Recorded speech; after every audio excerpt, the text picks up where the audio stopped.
A fire at a federal aviation facility right outside of Chicago O'Hare has grounded flights at 2 airports, delaying and canceling thousands of flights across the country as a result. Wendy Woolfolk is at O'Hare with what's happening there right now.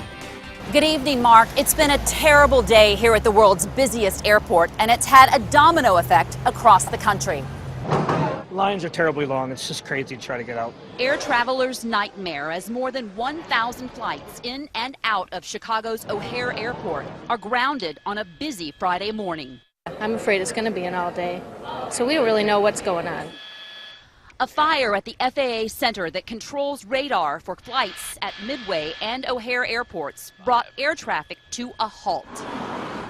According to investigators, the fire was intentionally set, but they stress it was not an act of terrorism. This is a local issue with a contract employee and nothing else.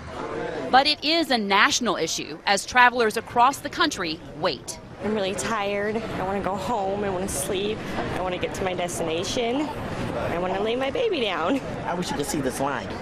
Understandable frustration as passengers navigate long lines and huge crowds to get to their final destinations. No word yet on when normal schedules will resume, so all passengers need to pack their patience. In Chicago, Wendy Woolfolk, 2 News, working for you. And that includes here at home. Dayton International Airport has more daily flights to Chicago than any other destination. We continue our team coverage now with Birchelle Edmay. She is learning how local travelers are handling flight delays and cancellations. Previously, it was expected that by early afternoon, flights would start to pick back up. But we're learning that these flight delays could affect your travels not just today, but throughout this weekend. Hundreds of travelers are rerouting to get back home. Those in Dayton are no exception to that. Tiffany Gray is in the military and was visiting Wright Pat to teach a course.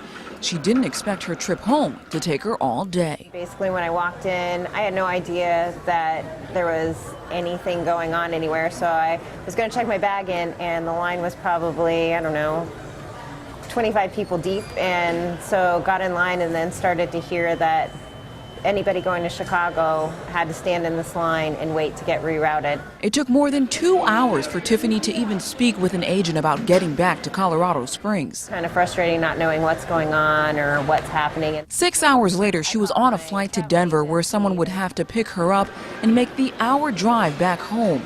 Dayton Airport's aviation director says they dodged the bullet for several early morning flight delays, but everything else was a toss-up. Chicago's one of our busiest markets during the day. We have the most flights to Chicago, so it's going to create a problem for the rest of the day. But that's not the only issue for the airport. The problems we have in today's world with air service is that most of the planes are full that people are getting on. That's going to be very hard to rebook people for the rest of the day. And these are issues the airport officials say they're prepared to handle.